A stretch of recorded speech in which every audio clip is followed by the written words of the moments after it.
അമ്മ, ഞാൻ ഈ ആശ്രയ കേന്ദ്രത്തിൽ നിന്ന് വരുവാണേ. എന്തെങ്കിലും സഹായമൊക്കെ ചെയ്യാൻ താല്പര്യമുണ്ടോ? ഈ പഴയ വസ്ത്രങ്ങളോ അങ്ങനെ എന്തായാലും മതി. എന്തേലൊന്നും ഇല്ല മക്കളെ. പക്ഷെ എൻ്റെ മോളായി കാണും. പക്ഷെ അവളിപ്പോൾ ഞാനുമായിട്ട് ഇച്ചിരി പിണങ്ങി ഒന്ന് ബാക്കിൽ നിൽക്കുക.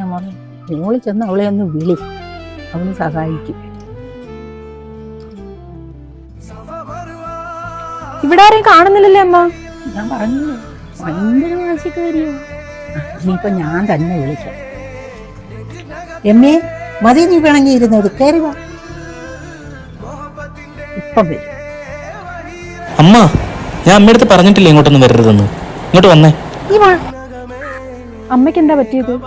ബാംഗ്ലൂരിൽ നഴ്സിംഗ് പഠിക്ക് വരുന്ന ചേച്ചി. അവിടെ വെച്ചാൽ റാഗീത വിഷമത്തിൽ പെട്ടെന്നൊരു ദിവസം ചേച്ചി ഇതീ ചാടി ആത്മഹത്യ ചെയ്യുമായിരുന്നു.